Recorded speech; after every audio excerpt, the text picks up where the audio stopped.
Welcome, everyone. Anybody here for the first time tonight? Welcome, welcome. Welcome to anybody tuning in on Zoom for the first time tonight. I'm here in the midst of a series of talking about the Buddha's life. The story of how Siddhartha Gautama decided that it was probably possible to end suffering. And his search, his struggle, his experience. The last few weeks we've talked about why he went on his quest and what happened, and how he attained enlightenment and what enlightenment means, and how it's applicable to us, and what's the possibility for freedom in our own lives. And that's the core message of the Buddha is, I have done this and it can be done. And this isn't magic or mysticism or unattainable spiritual make-believe or myth, but that there's actually a human ability to see clearly and respond in a way to what's happening, that we don't suffer about it. And tonight we're going to get into how he formulated that into a method, into a practical, applicable path methodology called the Four Noble Truths and the Eightfold Path, in the first teaching that he gave and that he continued to give throughout his life. And I might do an overview tonight of the whole path, but then the coming weeks, I'll take each section of the path and we'll just talk about the first noble truth, and then we'll just talk about the second noble truth, and then we'll just do the third, fourth, all factors in the Eightfold Path. So for the next at least 12 weeks, but probably longer than that, every Monday night, we'll systematically go through this original core teaching from the Buddha of how we can apply that to our lives to end suffering.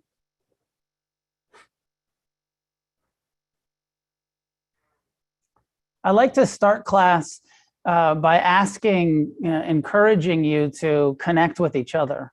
One of the core things about Against the Stream, my mission in having this meditation center, and I've been teaching this Monday night class for close to 17 years now, every Monday, West Side class, with the intention not just to educate people about Buddhism or have a place for us to meditate, but for you to meet each other.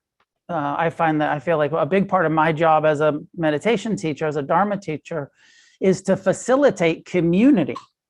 Not just to, because so often you can come to something like this and you meditate and you listen to the talk and you never really connect with each other. It's a problem at meditating. It's hard to meet each other while you're meditating.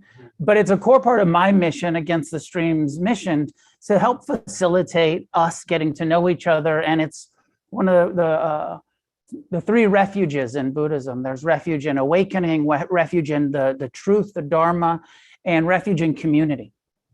And that we need each other, that all of this is a relational path, that it's about how do we not only relate to our own minds, but how do we relate to each other? How do we speak? How do we listen? How do we deal with conflict? I always feel like my experience of Buddhists is that we're terrible at conflict.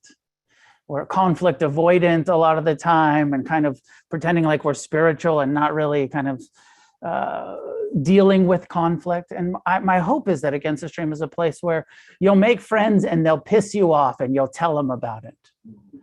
And you'll forgive them and you'll have compassion for them, and they'll bug you and they'll tell you about it, and have like real relationships where we practice right speech and right listening. And we do all of these methods, Buddhist teachings, but not in a fake, like pretending like you're never annoyed.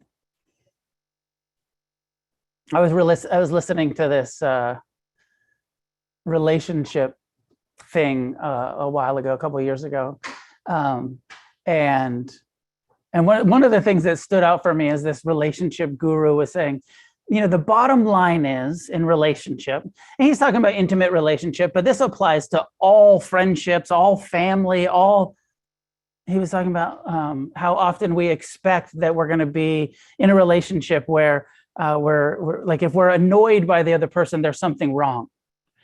And he said, let's just all land in the truth that everyone is annoying. Everyone. If you're in a relationship with somebody, a friendship, a casual acquaintance, an intimate relationship, you will at times be annoyed by them. If you're in a spiritual community, you will be annoyed by each other at times. And that's the foundation, that's the reality, rather than this fantasy that like, we're all gonna just be so well behaved all of the time. And so enlightened that we don't ever annoy each other. Rather just coming with the expectation of like, yeah, here's a good place to practice being annoyed and being annoying and accepting each other and forgiving each other rather than judging and shunning and whatever we often do. All of that to be said, I like to start by asking you to introduce yourselves, to start to get to know each other and build some community here. And at home, it's harder because you're at home and you're not in the room together. So at home, I put you into breakout rooms on Zoom. And about 3/4 of you take me up on the encouragement. And there's a handful of you that are like, fuck that, I'm not talking to strangers. And I don't have to, because I just don't have to push the button, and then I don't have to talk to anybody. In here, it's a little harder to avoid because people are just going to talk to you in the room and annoy you. So you can just introduce yourself, maybe say something about, like, I'm going to talk about the Four Noble Truths. How long have you been thinking about studying? How long ago did you hear about the Four Noble Truths? There's probably somebody here tonight, some people here tonight that are like, first time I heard about it. I don't know what the fuck the Four Noble Truths are. And we've all been there. There was a time where I was like, what are the Four Noble Truths? What the fuck is that? And so everybody, and some of you are like, oh no, I've been thinking about that for the last few years. I've been doing refuge recovery, or I've been coming to Against the Stream, or I read, some book by Thich Nhat Hanh or the Dalai Lama, or maybe my book or somebody's book. And so you've been thinking about it for a while. How long have you been thinking about and trying to practice the Four Noble Truths? And if you're brand new, of course, you're brand new and you're welcome here. And so find somebody you don't know and introduce yourself, and what's your relationship to the Four Noble Truths and for how long. And at home, I'll throw you into breakout groups before we get into the teachings. The Buddha's story of finding his old companions and breaking it down, how to experience what he experienced. First, we'll meditate. A core part of the Buddha's teachings, the Eightfold Path, is mindfulness meditation, the seventh factor of the Eightfold Path. So we'll practice some mindfulness, and mindfulness works best if you are friendly towards what arises in your awareness. So not a mindfulness that is a detached observation, but a friendly embodying of what's happening physically, emotionally, and mentally, trying to be friendly towards whatever you're experiencing. And there's nothing, mindfulness is inclusive of our whole experience. So there's no such thing as a bad meditation. There's also no such thing as a good meditation on that level of kind of, and even just watching our judgment of like, well, when it's pleasant, I think it's a good meditation.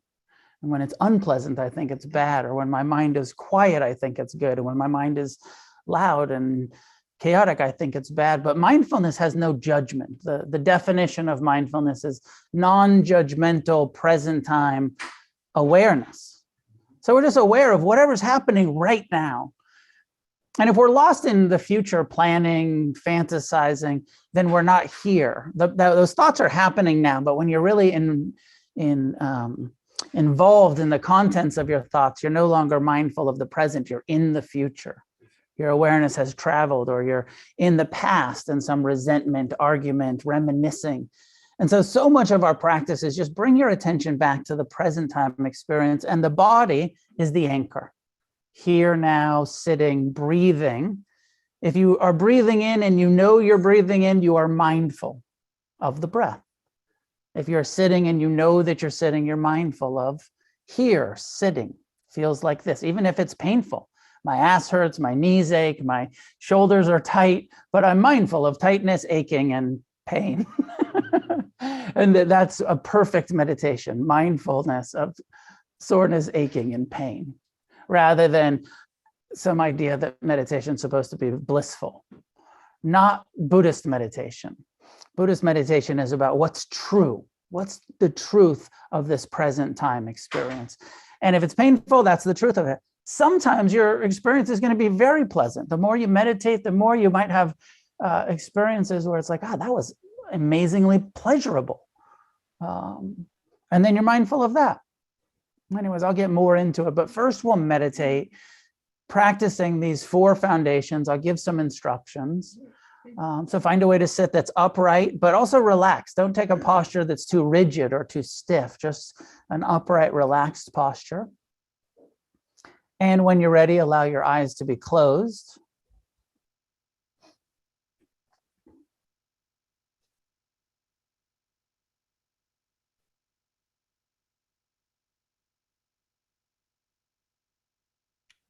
If you care to take a couple of deep breaths and let them out, releasing any tension as you exhale, softening the brow, the jaw, the shoulders.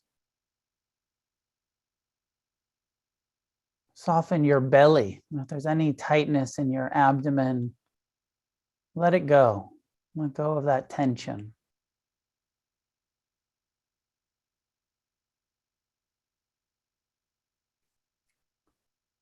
Becoming open and receptive to our own attention, our own present time, non-judgmental awareness, not resisting, avoiding.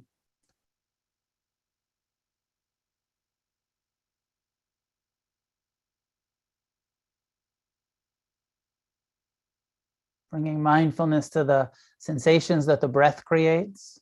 Breathing in, receive the breath, feel it. Know that you're breathing in. Breathing out with full awareness, clear comprehension. I'm breathing out, exhaling.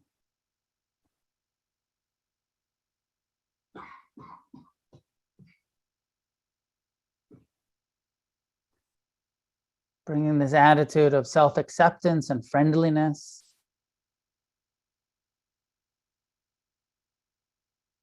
Kindness towards your body, your heart, your mind, as much as you can in this moment.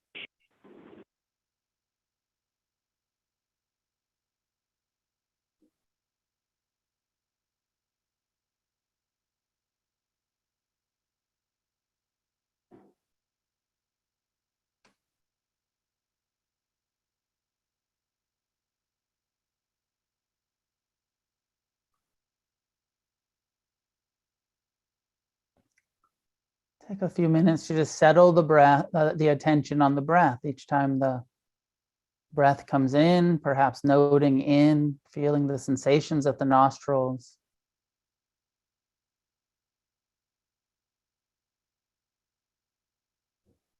Each time you exhale, knowing, noting, breathing out. Let everything else be in the background, thoughts, other sounds, sensations. Giving our full attention to the breath, but in a relaxed and accepting way.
What are you aware of right now? Where's your attention?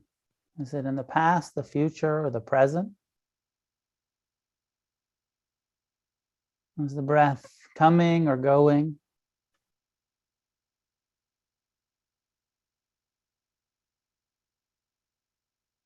As you return over and over to the present time experience of sitting still, breathing, remember the friendliness. Gently returning.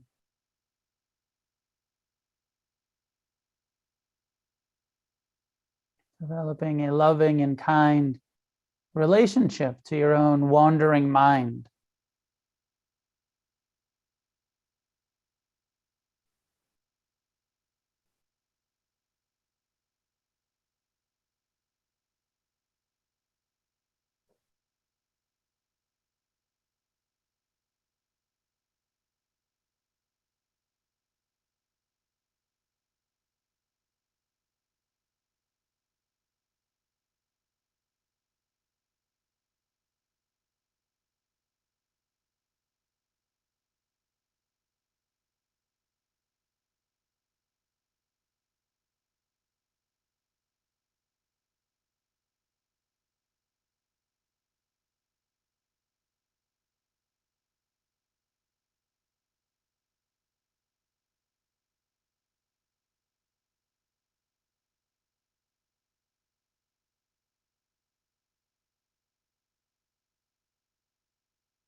If you're pretty new to this kind of practice, the breath can continue to be the anchor object.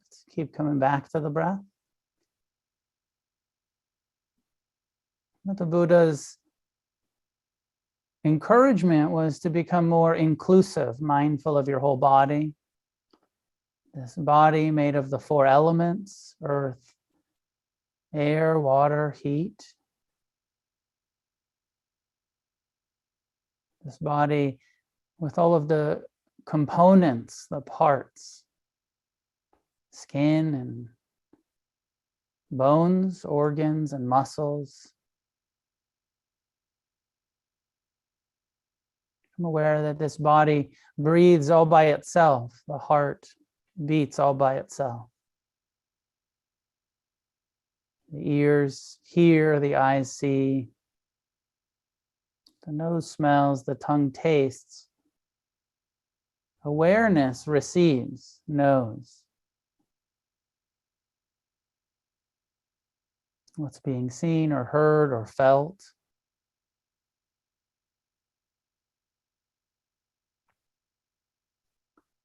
And as you include your mind, rather than ignoring it, opening to the mind, observing it, remember that it's the mind's job to think. It thinks all by itself. It plans and remembers and worries and judges.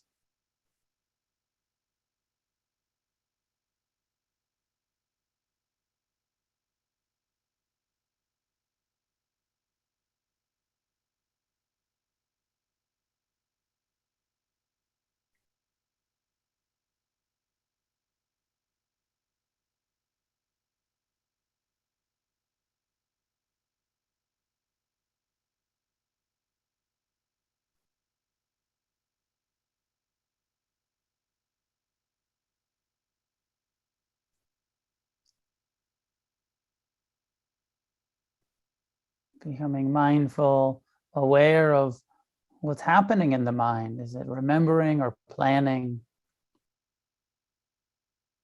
Craving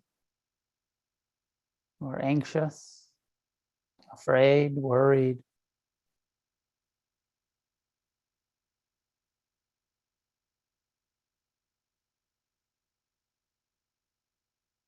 Or perhaps there's some happiness or joy present in the mind, in the heart, and the body.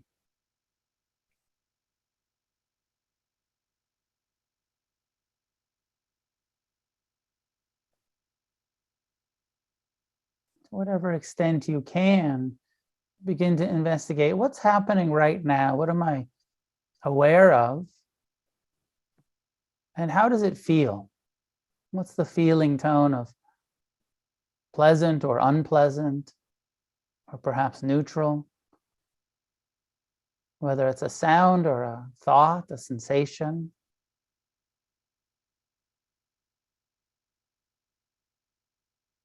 Does that sound feel pleasant or unpleasant? Does that thought feel pleasant, unpleasant, or neutral? Investigate the second foundation of mindfulness, the feeling tone.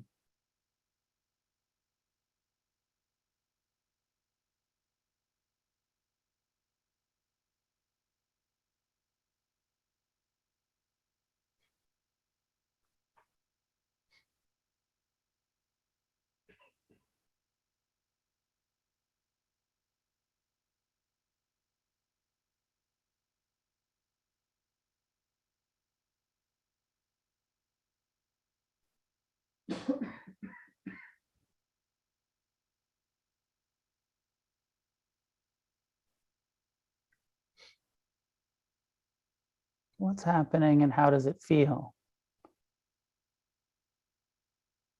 Over and over, returning to the present time experience in the heart, the mind, the body, with this interest in what's arising, what's being experienced, and what the feeling tone of that sensation or sound or smell or taste, image, thought.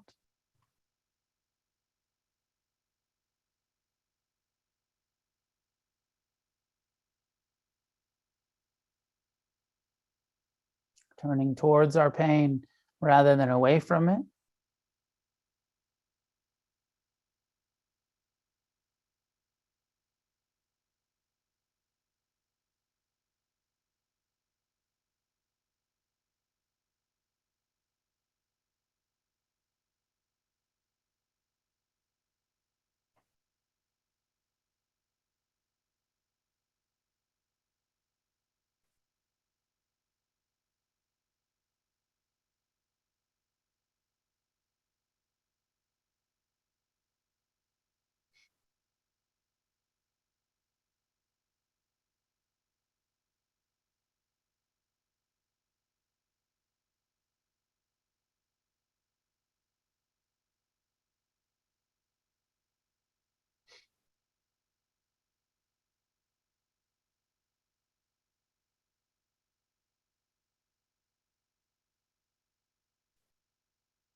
The Buddha said his awakening consisted of being able to meet all of the pain with friendliness, with care, with compassion, physical, emotional, both internal and external.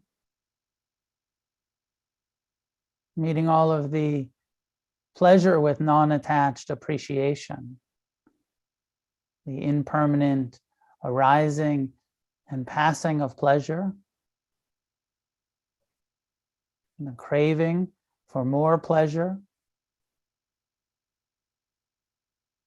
as impersonal, not being identified or attached to pleasure.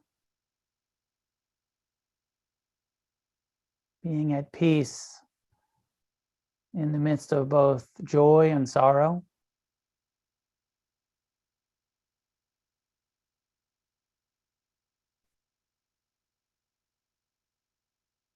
He said he came to understand that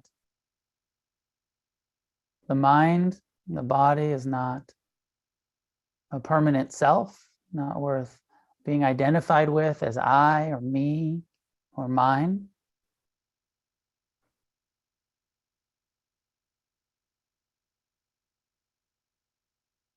As you look into your own heart and mind, just imagine how much relief there would be if you could meet all of it with compassion, non-attachment. If you truly understood that it wasn't so personal, our self-centered tendencies, not your fault.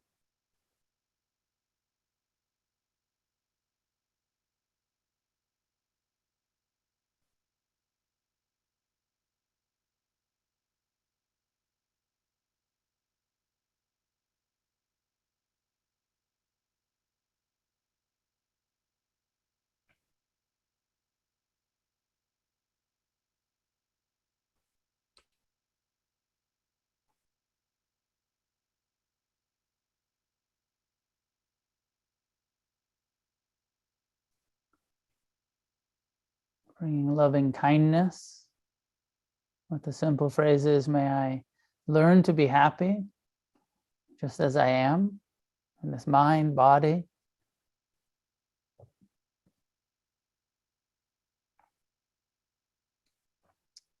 May I learn to be at ease.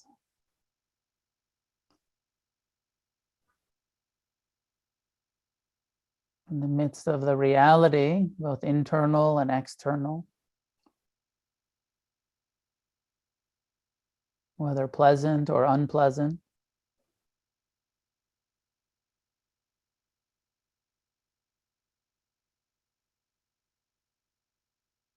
May I be free from suffering, the unnecessary levels of self-created attachment, aversion, self-centeredness that create suffering.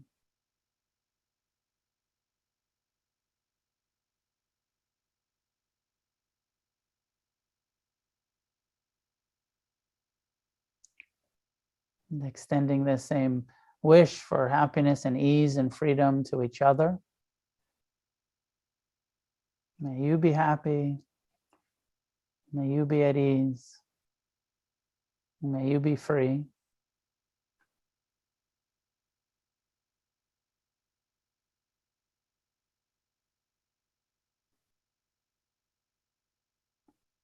Outward in all directions, north and south and east and west, above, below, those being born, those dying, all realms of existence. May all beings be at ease.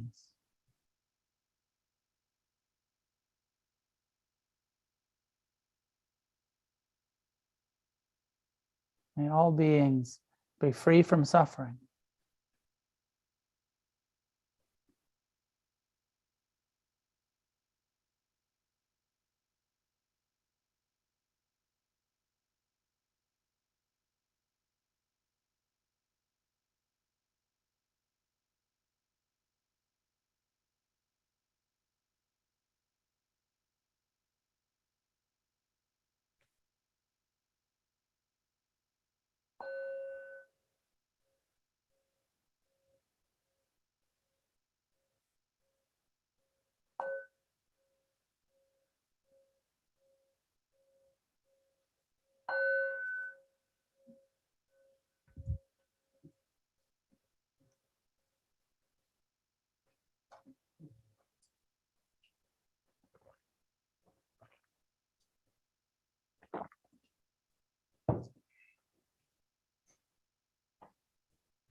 So we left off last week with, after 7 years of struggle, study, practice,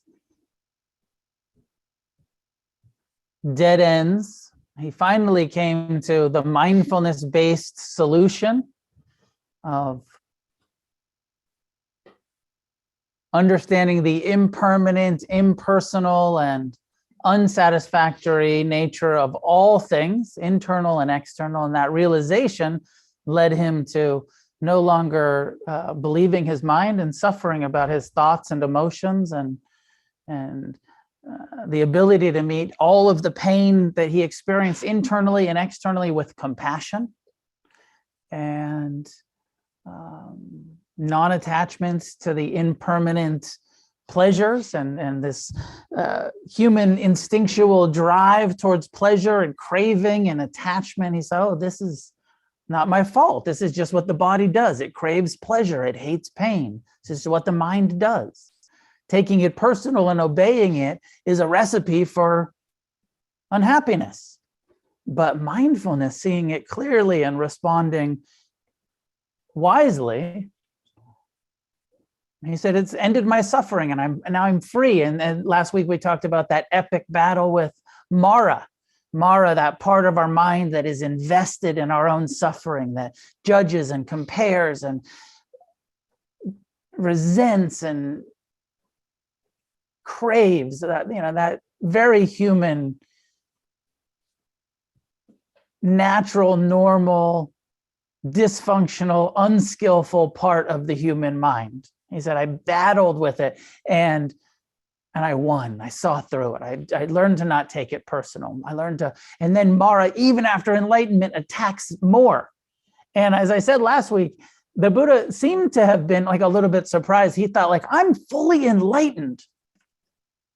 Now my mind is going to behave. And his mind was like, nope, I'm not going to behave. I'm still going to judge you and tell you to feel unworthy. And I think that this is so important when we talk about enlightenment, awakening, liberation, to remember that it doesn't mean that your mind is perfected. It doesn't mean that you don't have afflictive emotions. It doesn't mean that the Buddha didn't continue to have a judging, critical, desirous human body and mind.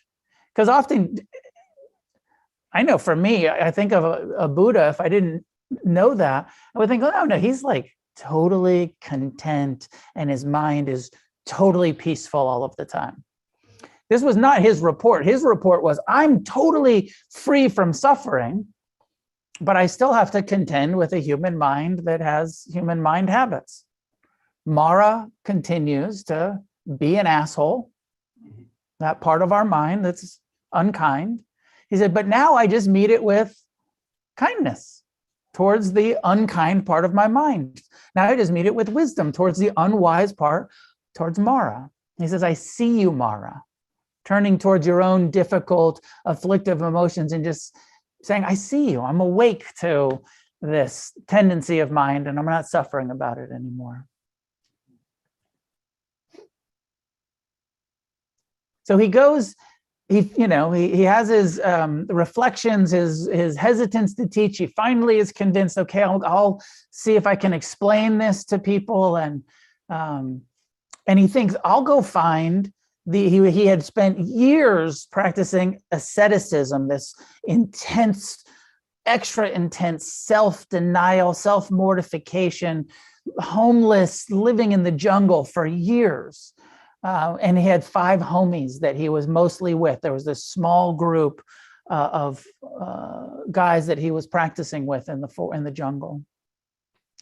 And they had shunned him because he had given up on the extreme renunciation. He had started eating food. And so they were like, you're a fucking sellout. Fucking yogurt eating sellout. You don't even fast. And so they had bounced, and then he'd been alone for some weeks and months and come to these realizations. And he thought, well, if anybody, he's like, they're so sincere, these monks, these celibate, ascetic, they're so sincere. if anybody's going to get it, if I can explain it to anyone, I know these people's hearts and minds, and even though they think that I've sold out, let me find them. And he realized that they had gone from Bodh Gaya to Sarnath, which is Varanasi, outside of Varanasi in India. And he started walking, and he was just like, I'm going to walk and go find my homies. I don't know exactly the distance, but it's some days walk that he had to walk there. My sense is it's about the distance of LA to San Francisco. Because the train, it's like a 10-hour, 12-hour train ride. I've done that before. And then I've also flown, and I think it was like an hour and a half flight. So my sense is it's like walking from LA to San Francisco. It's like, I'm just going to walk up there and find my homies.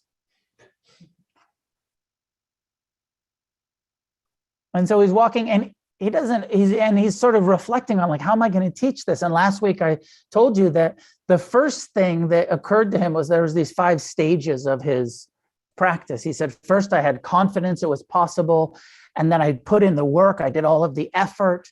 I discovered mindfulness. Mindfulness was key. And then I had learned concentration. And so the combination of mindfulness and being able to concentrate the mind led to this wisdom, the wisdom to respond wisely to what is, to what's happening. So he said, okay, there's these 5 qualities. How am I going to put that? How am I going to formulate that?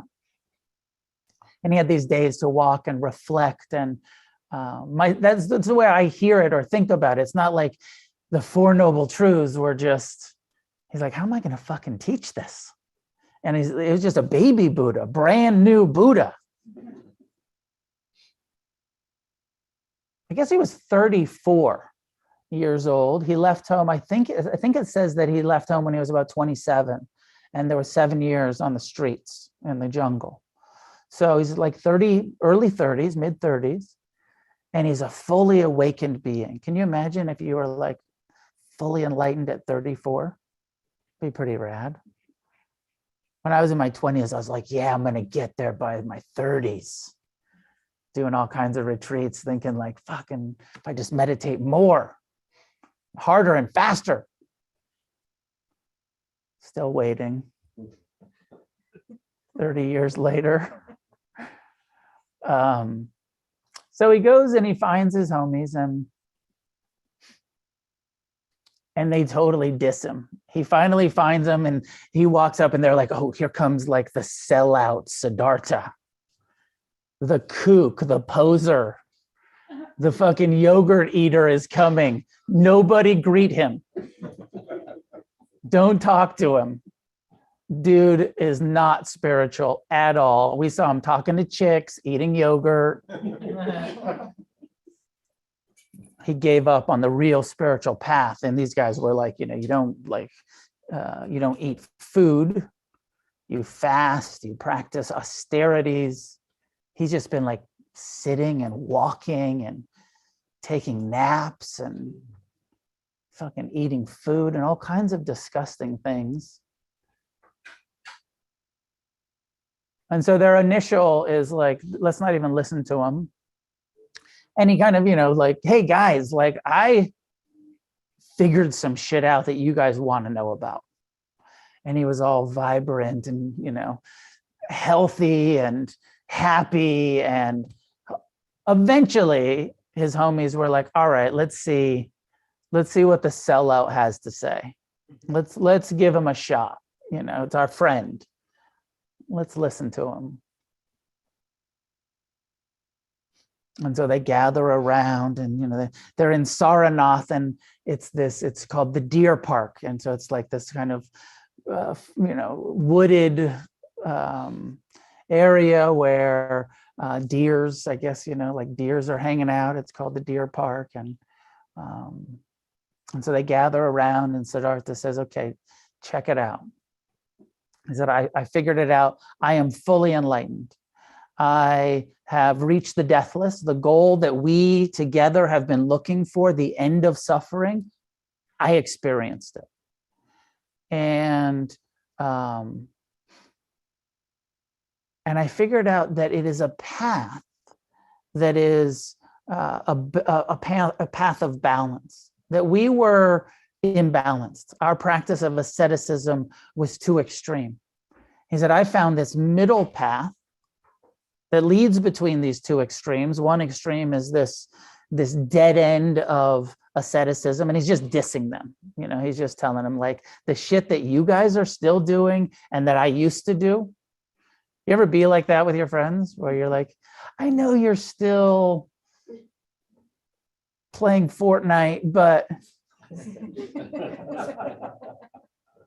fucking this other game is way better. Like, I don't know video games, but I know you're still, going to the gym, but you should really be doing, something else. So he's just dissing them. He's just like, that is a dead end. This kind of asceticism, self-mortification, this indulgence in pain and self-denial, it's imbalanced. It's too extreme. He said, in this other extreme, he said, we were right about that, having rejected the extreme of sense pleasures and materialism. Also a total dead end. There's no happiness in material, sensual indulgence. That's not going to lead to freedom. And this other self-mortification. And there's also a little bit of a critique on religion. He's like, this blind faith in religion is not going to lead you to awakening. And this blind faith in materialism is also obviously not going to lead you to awakening or any true happiness. This middle path, he said, I found this middle path. And it consists of 4 noble truths. And the way to walk this middle path, there's an eightfold path, 4 noble truths that we can apply, that anyone can apply. And it will lead to the end of suffering, to the deathless, to nirvana, to liberation. You will get as free as is possible to be if you sincerely adhere to these 4 truths in this eightfold path. So they're like, okay, we're listening. And the light bulbs started to go on. They're like, well, he seems like something is different about Sid. Like he's changed. And he's giving a compelling argument. And they're listening,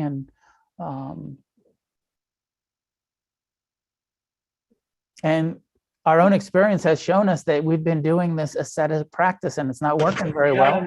You got to know his background. He's a big Something. He's a big jerk. He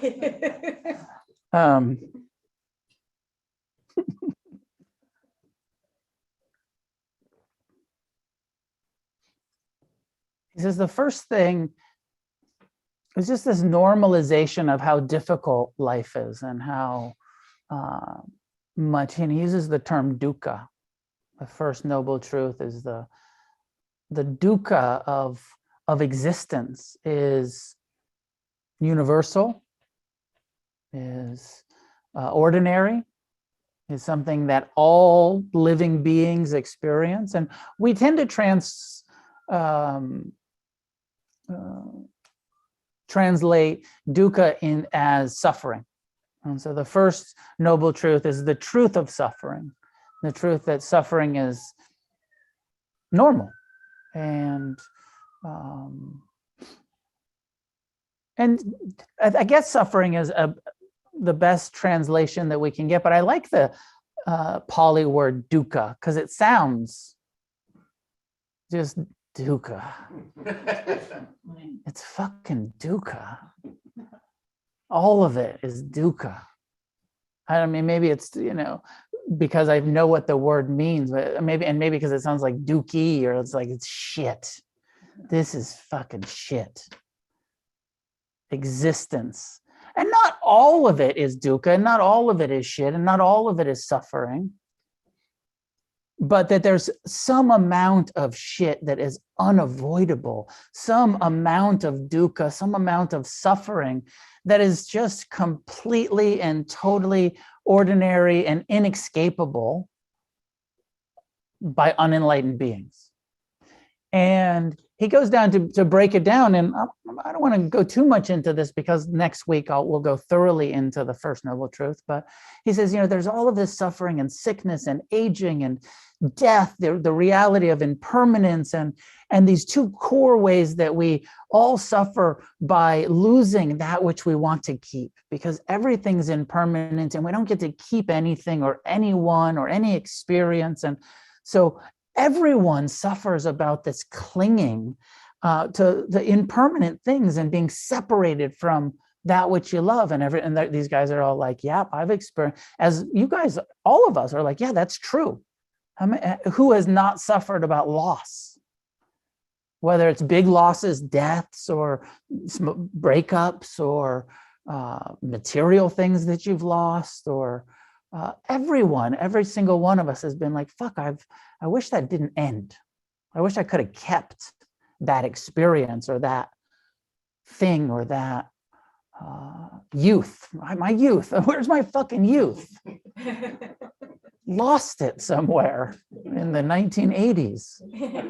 And I can't find it. If you have a question, I'll come around to it.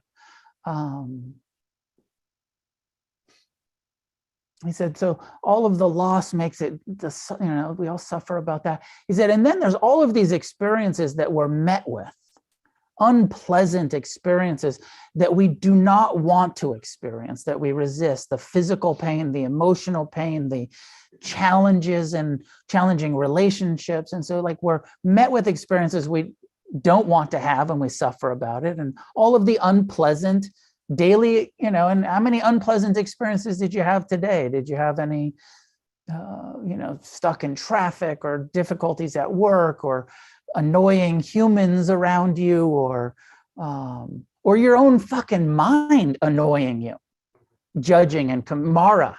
How was Mara in your head today? And it's just like, oh, I don't want to think that. I don't want to feel this. Or even just sitting in meditation tonight. I don't want my knee to hurt. I want to be comfortable. I don't want my ass to hurt. I don't want to have this experience that I'm having right now because it's not fun. I want to have fun all the time. Or at least be comfortable if it's not fun. And there's just so much discomfort, sound, smell, taste, thought, feeling. We suffer about it because we're not very good at accepting it. We're not very good at meeting it with compassion. So he just normalizes it. And I love this. I love that. I think it was one of the hooks for me in Buddhism. Because it's saying suffering is normal and it's saying it's not your fault.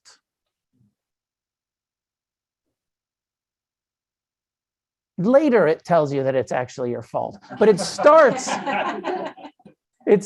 by saying it's not your fault. Later, it says, like, look, actually, if you're mindful enough, you don't have to suffer. So be more mindful because, it's your fault you're not being mindful enough. Now that you know how to be mindful, it's your fault that you're not meeting it. But there's also all of that humility of like, we'll get there. But first just normalizes it. And there's no, Buddhism, unlike Judeo-Christian, monotheistic mythology religions who put all this blame on like humans, you're born into sin and, you're bad. Not you're suffering, but like you're kind of, humanity is rotten. And it's because you're immoral and you're sinful and puts all of this judge. Buddhism doesn't do any of that. It just says like, yeah, it's fucking hard, isn't it? It's hard to have a mind and a body and live in this world of impermanence and have all of this pain and impermanent pleasures. And it just normalizes. It just says you suffer because it's hard, not because it's your fault and you're bad and, you were kicked out of the Garden of Eden or any of that shit. It's just like, it's just hard. So I love that personally. It's normalizing, it's non-judgmental, it's the Dharma, it's the truth. And so the ascetics are like, okay, makes sense. We're feeling you. He says, second noble truth, the cause of suffering has its roots in this totally impersonal, normal human survival instinct that manifests as repetitive craving. We live in this world of impermanence, this mind, this body, but we're constantly craving. And it's not just like a craving here and there, repetitive. I wish it were different than it is. More comfortable, less painful, easier, more pleasurable, more pleasurable, more pleasurable, more pleasurable. And that this craving manifests as in three ways, mostly for sense pleasures. I wish this felt better than it feels. And even when it feels good, how many times have you been in the midst of craving while satisfying your craving? I really wanted to get that. Now that I got it, I want it to last. I want more. And the craving neuroscience calls this the hedonic treadmill, where when in hedonism and satisfying our desires, you just go around and around. As soon as you satisfy one, you're like, whoop, I need more. How about another one? And most of you are addicts, so you know exactly on an extreme level what that is like. But the Buddha is saying, this isn't for addicts. This is the human condition, that all human beings are addicted to pleasure. And that because we're addicted to pleasure, we suffer when it's not pleasant enough, or when the pleasure is impermanent, or when it's painful. Repetitive craving for sense pleasures, thoughts, feelings, sensations, experiences, stuff. Our whole material world is just this magnified example of the human condition of like, maybe I could buy it. Something that will make me happy, something that will lead, some pleasurable material experience. Or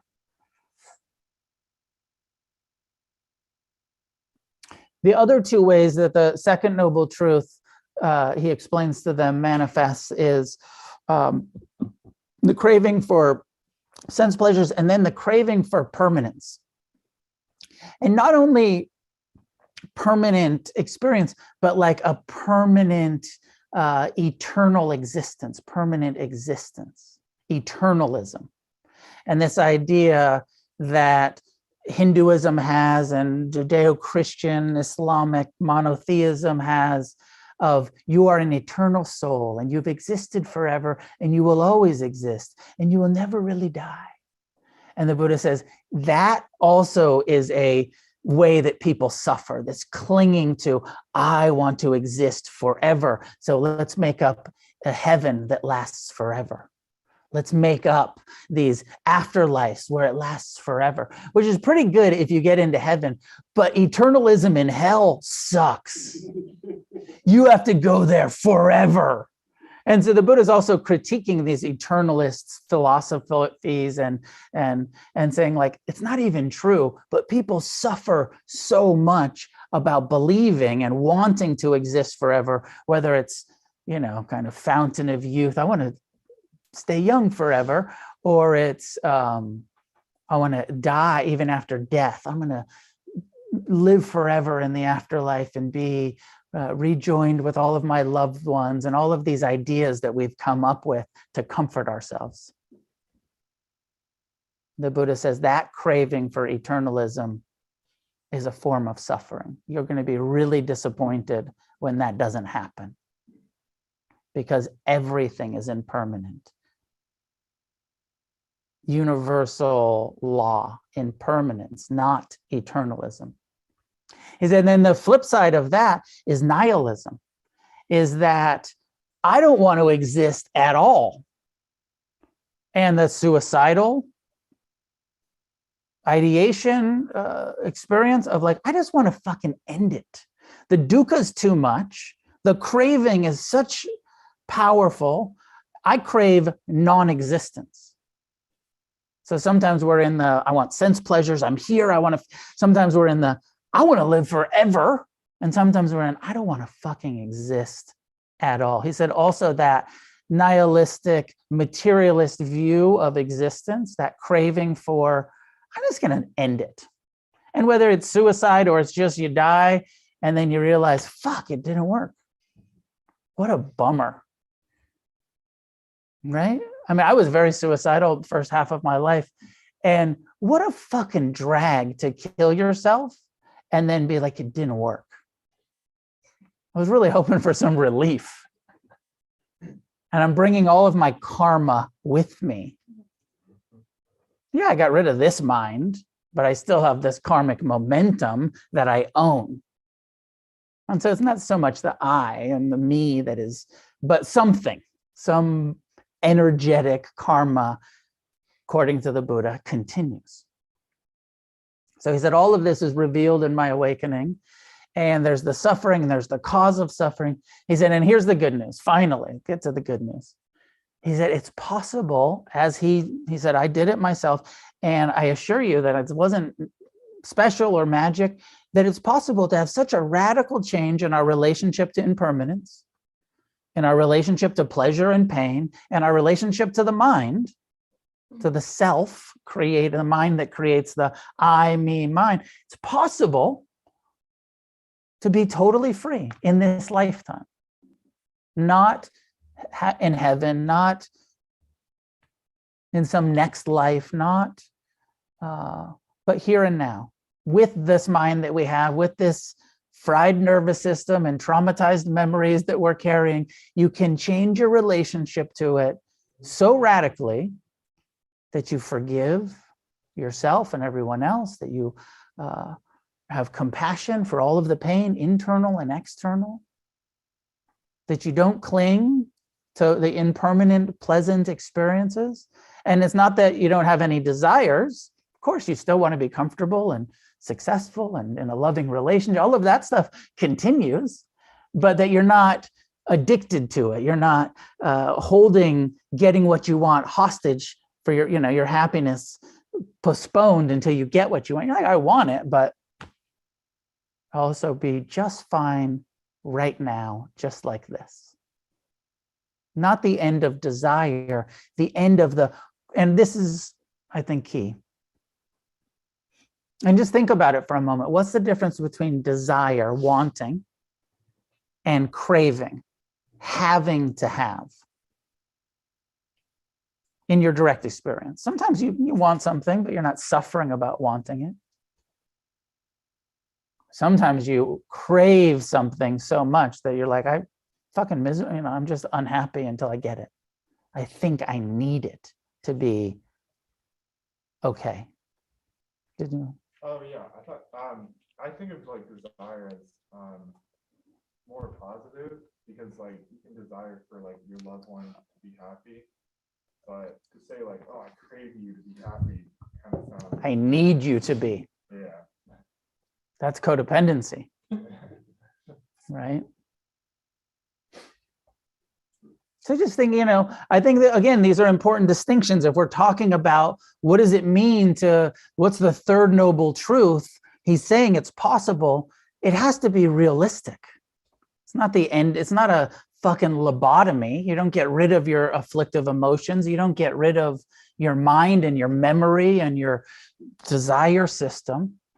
He said you can change your relationship to it so radically that you can be at peace in the midst of life, on life's terms. You can be at peace, at ease. Well, you still want, but you don't have to have. You still don't like being uncomfortable, but you're very tolerant and friendly towards discomfort. You're at ease in the midst of it. You don't love it, but just because your nervous system is like, hey, is my knee okay? Is my back okay? Is this going to cause an injury, right? So there's still all of those thoughts and feelings. That shit doesn't go away.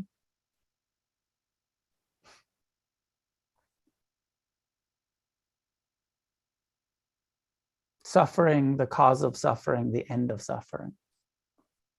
And then the Eightfold Path. Here's how we Do it. It's possible. How do we get there? 8 factors. You can break the eightfold path is understanding reality as it is, having wise intentions, having careful speech, right speech, wise speech, careful actions, wise actions, right actions, right livelihood, a way of, and this is where it's like, although the Buddha at this time is talking to these renunciates, he outlines it for householders, right? Because the monks don't have jobs, but he's saying like, look, if you're going to have a job, you got to have a job that's not creating negative karma for you. Right livelihood. You can't, because you don't want to be somebody who's like, well, I meditate my ass off every day, all day, but I lie at work and create all this negative karma for me, or I steal, or I kill, or I create negative karma in my employment. Right livelihood, right effort. And remember, the first thing he said, first I had confidence, effort. He said, this path goes against the stream, against greed, against hatred, against delusion, against the norms of all societies of all times. And in order to go against, it's going to take effort. We're going against our own survival instinct. It's the survival instinct that causes suffering. It's the second noble truth. He says this is going to take, the Buddhist word for the 6th factor of the path is virya, and it translates as something like a vigorous effort. And so you can think about your spiritual practice and how vigorous it feels. Last week we talked about if you look at your effort on a scale of 1 to 10, and 10 is like vigorous. Like I practice the 5 precepts to the best of my ability all of the time. I meditate daily. I go on retreats. I'm of service. I practice generosity. I engage. I do it in a vigorous way. I'm careful with my speech. I'm mindful of my actions. I've renounced violence and theft and misconduct. And so he's saying like, this is going to take a lot of effort. It's a factor on the path, putting in a lot of effort, not a casual sort of like, yeah, listen to your meditation app for 7 minutes. It's like, you're going to have to put in the fucking work if you want to get free. You can, but it's going to take a lot of work. And then the 8th factor, mindfulness and concentration. 7th factor, mindfulness. 8th factor, concentration, meditation. So you can break the eightfold path into 3 sections: wisdom, ethics, and meditation. Sila, samadhi, panya. Sila means ethics, samadhi, meditation, term that we use for meditation, and panya, wisdom. And so the first 2 factors, developing understanding and intention, this is wisdom, wise intentions, wise understanding. Sila, renunciation of the 5 precepts, dishonesty and theft and sexual misconduct. And part of Sila, part of the ethical framework of the Buddha's teachings is sobriety. In order to truly be mindful and walk this path of awakening, there's no room for intoxication, recreational. As soon as you take a drink and you get high, you no longer have the ability to be mindful. This is a mindfulness-based solution. And so we have to stay mindful. We've got to stay present. And so a strong encouragement from the Buddha in the 5 precepts to say, like, you want to do this shit, you're going to need to be sober to do this shit all the time, even on the weekends. Even at your aunt's wedding. Just refrain. That was his teaching. And meditation, we have, effort. Often effort applies to everything. It takes effort to understand, for intention, for right speech, for right action, for right livelihood. It all takes effort into meditation. To train the mind, to tame the monkey mind takes effort. To concentrate, and some of you suffer from ADD, ADHD, and you feel like, I can't fucking concentrate very well. And that's okay. But if you keep coming back to the present, keep putting the effort in, you don't have to be single pointed in order to do mindfulness. But you have to keep coming, keep returning, keep connecting with the present time experience.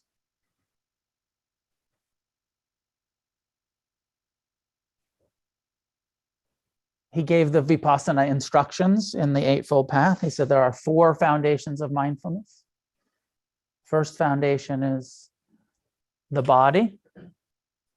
Second foundation is the feeling tone, that everything that we experience in this mind, body, heart, human experience is perceived as either pleasant, unpleasant, or neutral, and that almost all of our suffering is about the pleasant or unpleasant or neutral.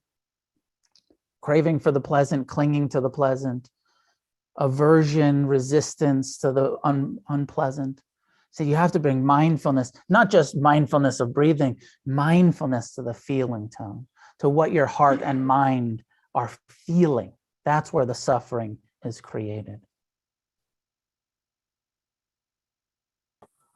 Mindfulness of the mind. Often people, in sort of modern Western mindfulness, are just being mindful of the body and doing yoga and, exercising and really focused on the physical.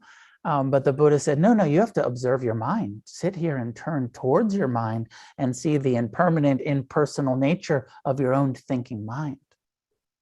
And that every thought is experienced as pleasant, unpleasant, or neutral.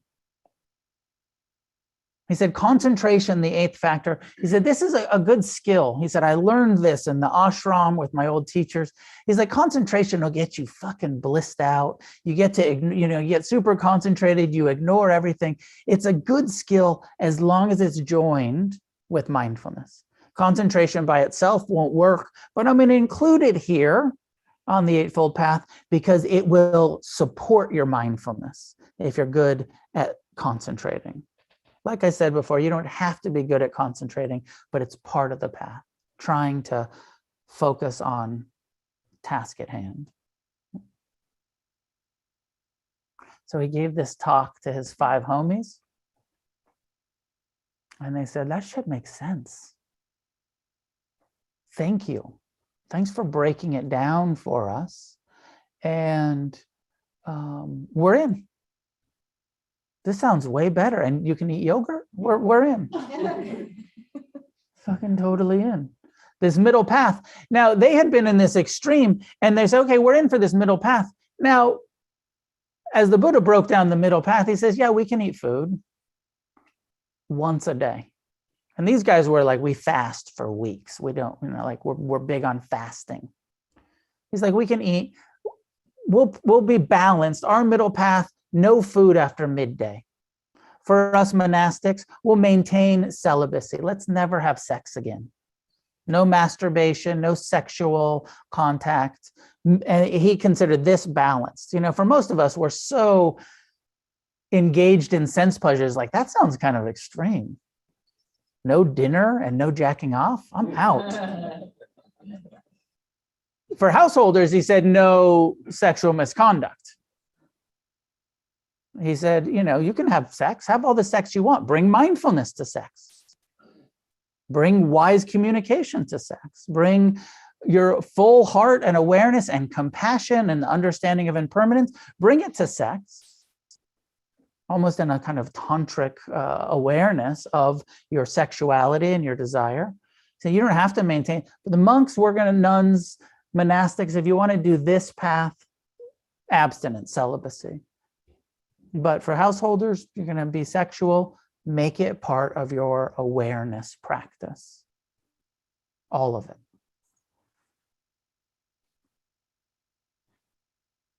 It's all in there for tonight. There were then 6 Buddhists in the world. There was the Buddha and his 5 first students.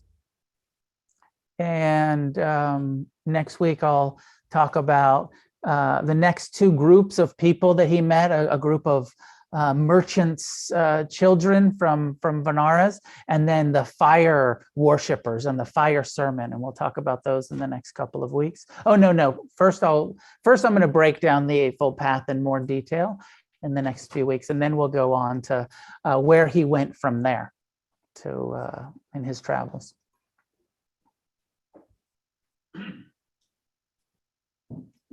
You had a question that I didn't get to. Is it still relevant? Yeah, well, basically, are you saying because we do have attachment to things, that's how we suffer?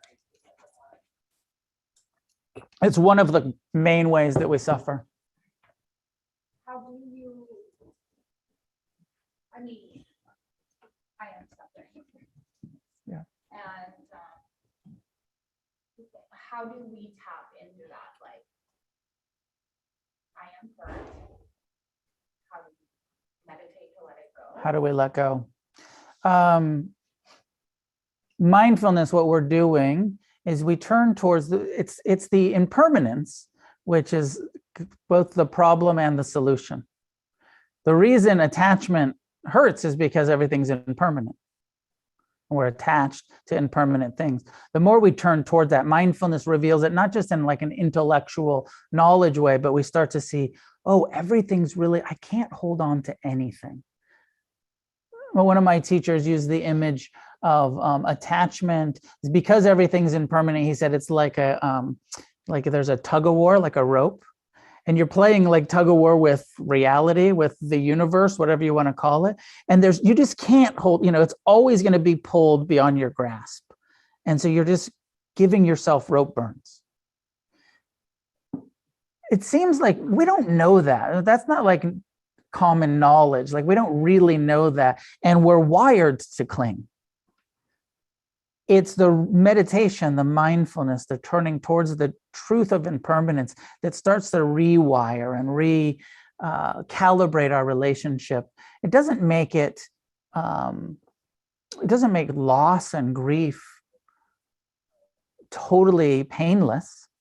There's still a healthy form of grief with loss, but not that extra level of I'm holding on to something that is impossible to keep.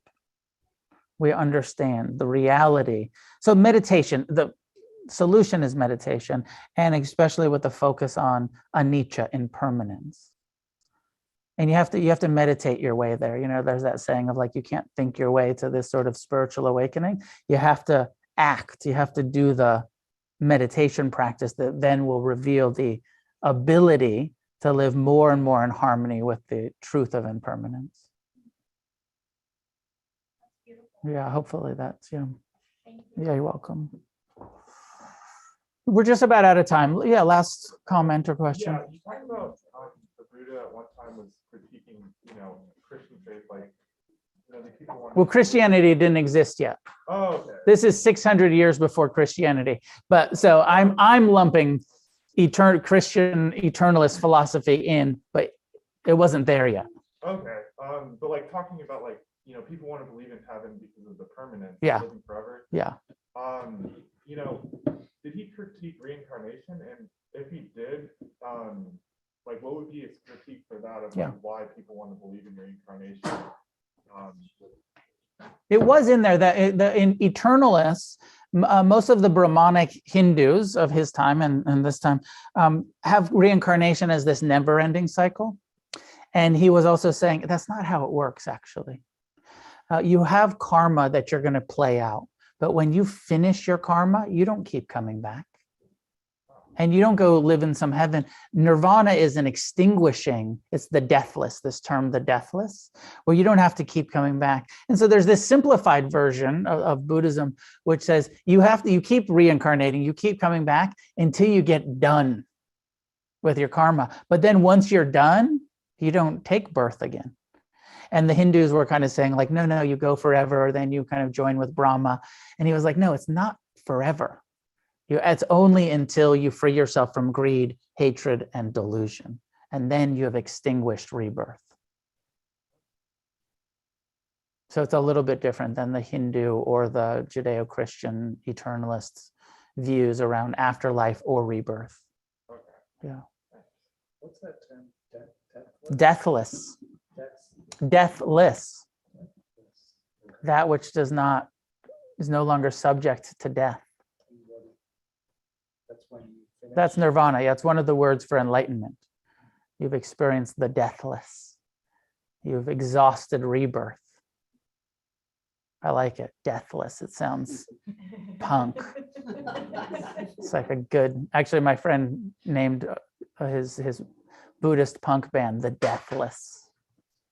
It's pretty good. That's when you It's available on SoundCloud and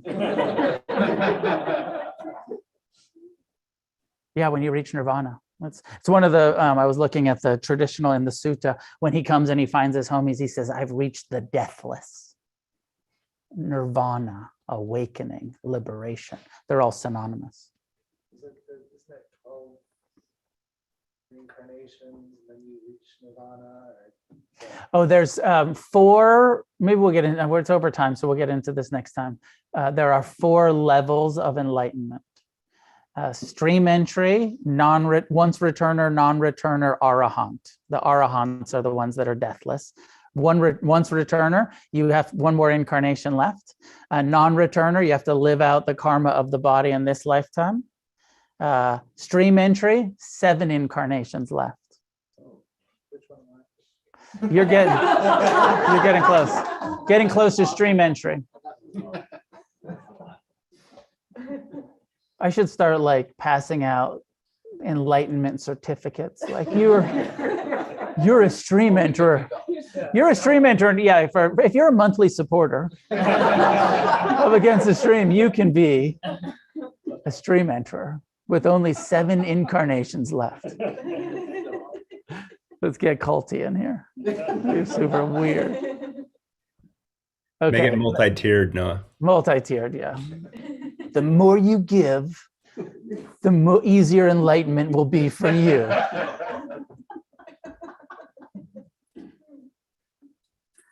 Now I can't even ask for donations. I ruined it. Class is done by donations. Against the Stream is supported by your generosity. There's a bowl for in-person cash donations if you have them. There's a Venmo, is probably the easiest way for most people, Venmo, PayPal. You can go onto the website and donate that way. There's links in the chat for the people at home. Please be generous. So our overhead is $3,500 for rent and then some salaries and, fucking electricity on this place. And, the building is hundreds of dollars every month, and it's all supported by the community.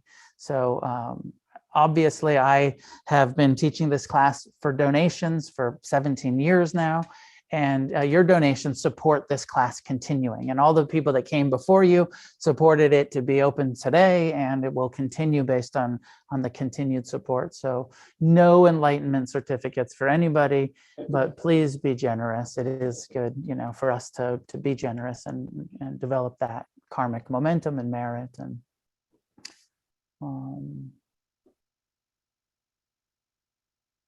couple of announcements. The Memorial Day retreat is open for registration.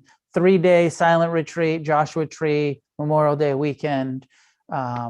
I think it's probably going to be the last time I teach at the memorial at the Joshua Tree Retreat Center. They have raised their prices to the point where I'm feeling like it's not really fair to our community to charge that much for retreats. I really want retreats to be affordable, and it's getting to the place where it's less and less affordable for some of the people in our community who don't have that much money. So I'm looking for more affordable options. Found a place up in Big Bear that I scheduled a couple of retreats at this year. That's more like a summer camp place, but it's cheap. So I feel like I want our community to be able to do retreats for a few $100s rather than going on a couple $1,000, because the retreat center charges so much money. So come to the last Joshua Tree retreat. I've been teaching out there for 15 years. So it's sort of sad, impermanent, sort of sad to let go of that retreat center, but they're pricing us out. They said, fuck you, Buddhists. Yoga people pay top dollar. We don't care if you've been coming here for 15 years or not. Onward, upward. And then I have another day long in April. I hope many of y'all, we have plenty of time to announce that, but I hope that some of you will come to that. So may any merit that comes from our practice be gathered and shared outward in all directions. May each of us get as free as possible in this lifetime. And together may we create a positive change on this planet. Good to see everybody. See you next week for more suffering.